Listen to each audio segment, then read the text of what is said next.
আসসালামু আলাইকুম। আয়শা রেসিপির তরফ থেকে আপনাদের সবাইকে জানাচ্ছি অনেক অনেক শুভেচ্ছা। আশা করছি আপনারা সবাই অনেক ভালো আছেন। আজকে আমি আবারও চলে এসেছি আপনাদের সাথে নতুন আরেকটা রেসিপি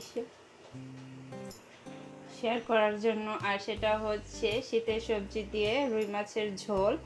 দেখতেই পাচ্ছেন খুবই মজার একটা রেসিপি। আজকে সেটাই আমি আপনাদের সাথে শেয়ার করেছি। আশা করছি আমার এই রেসিপিটা আপনাদের ভালো লাগবে। প্রথমেই কড়াইয়ের মধ্যে দিয়ে দিচ্ছি পরিমাণ মতো তেল।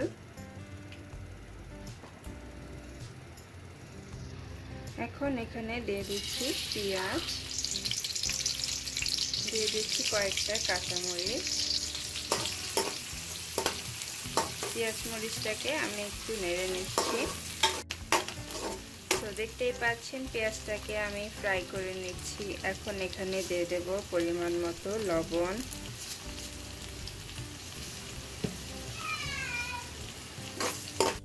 এখন এখানে দিয়ে দিচ্ছি আদা রসুনের পেস্ট। আদা রসুনের পেস্টটা দিয়ে ভালো করে নেড়ে নিচ্ছি, আর এই মশলাটাকে ভালো করে ভুনা করে নিতে হবে। মশলাটা ভালো করে ভুনা করে নিলে সবজি রান্নাটা অনেক বেশি মজা হবে। তো এখন এখানে আমি দিয়ে দিচ্ছি সামান্য পানি।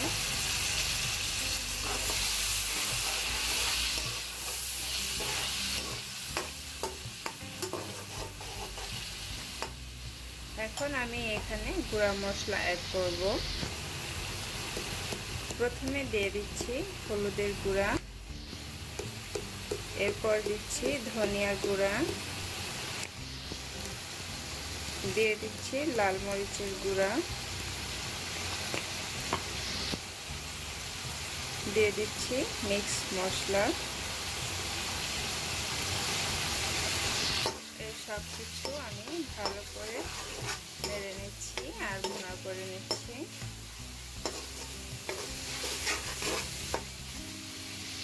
দেখতে পাচ্ছেন মশলার তেলটা একদম উপরে ভেসে এসেছে।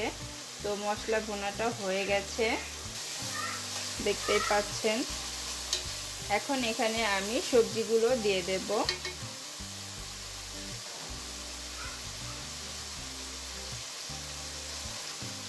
আমি এখানে শীতের যে নতুন সিম, আলু, বেগুন, টমেটো এই সবজিগুলো এখানে নিয়েছি রুই মাছের সাথে রান্না করার জন্য।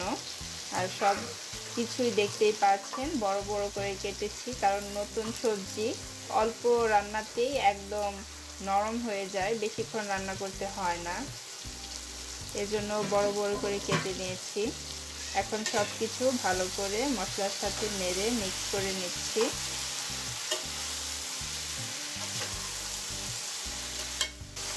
দেখতেই পাচ্ছেন সবজিটা মশলার সাথে আমার মাখানো হয়ে গেছে, মিক্স করা। তো এভাবে আমি সবজিটাকে 2 থেকে 3 মিনিট ভুনা করে নিচ্ছি। এরপর এখানে আমি পানি অ্যাড করব সামান্য একটু ভুনা করার জন্য। দেখতেই পাচ্ছেন সবজিটা ভুনা হয়ে গেছে। তো এখন এখানে আমি ঝোল দিয়ে দেব, কারণ এক্সট্রা পানি দিয়ে যে সবজিটা ভুনা করতে হবে সেটার এখন প্রয়োজন নেই। অলরেডি সবজিটা অর্ধেক রান্না হয়ে গেছে, এখন ঝোল দিয়ে দিলেই রান্নাটা সম্পূর্ণ হয়ে যাবে। তো আমি এখন এখানে ঝোল দিয়ে দেব। তো এখন এখানে আমি পানিটা দিয়ে দিচ্ছি। পানিটা আমি হালকা গরম করে নিয়েছি, হালকা কুসুম গরম পানি। এখন এই সবজির ওপরে দিয়ে দিলাম। এখন সবজিটাকে হালকা করে নেড়ে নিচ্ছি। বেশি নাড়াচাড়া করলে সবজিগুলো ভেঙে যাবে।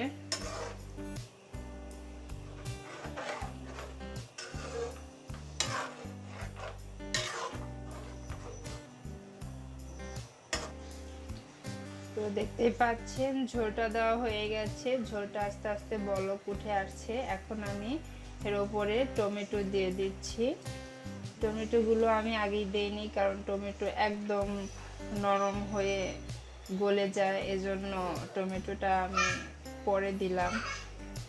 তো এখন একটু হালকা নেড়ে নিচ্ছি। এরপর যখন ঝোলটা ভালো মতো বলক উঠে যাবে তখন আমি এখানে মাছগুলো দিয়ে দেব।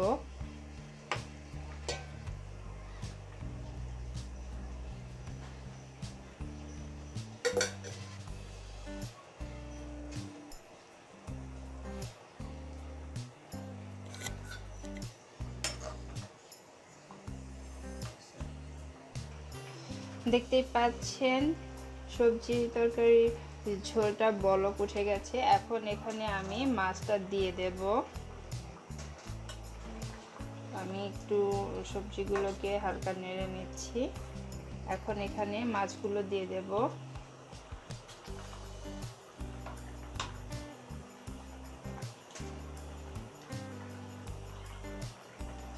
একে একে সবগুলো মাছের পিস আমি দিয়ে দিচ্ছি।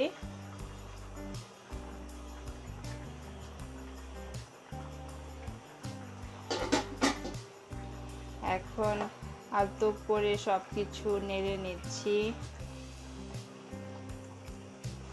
তো এই মাছের তরকারিটা অলরেডি হয়ে গেছে, শুধু আর 4 থেকে 5 মিনিট রান্না করলেই মাছের তরকারিটা একদম রেডি হয়ে যাবে। দেখতেই পাচ্ছেন শীতের সবজিগুলো একদম নরম হয়ে গেছে, সফট। তো আর 5 থেকে 6 মিনিট রান্না করলেই সবজির ঝোলটা একদম রেডি হয়ে যাবে।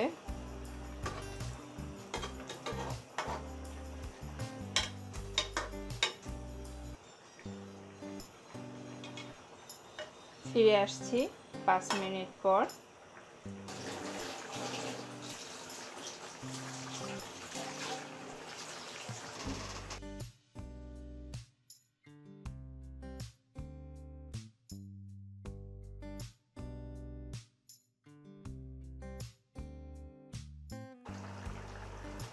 দেখতেই পাচ্ছেন শীতের সবজি দিয়ে রুই মাছের ঝোল খুব সহজেই, খুব অল্প সময়ে খুবই মজাদার একটা মাছের রেসিপি আমি আজকে আপনাদের সাথে শেয়ার করেছি। আমি আশা করছি আপনাদের অনেক ভালো লাগবে। যদি ভালো লাগে তাহলে অবশ্যই এভাবেই আপনারা বাসায় ট্রাই করবেন। সেই সাথে আপনাদের মতামত অবশ্যই কমেন্টসে আমাকে জানাবেন। সেই সাথে আমার চ্যানেলটাতে লাইক, শেয়ার এবং সাবস্ক্রাইব করবেন। ভিডিও শেষ পর্যন্ত সাথে থাকার জন্য ধন্যবাদ সবাইকে। আল্লাহ হাফেজ।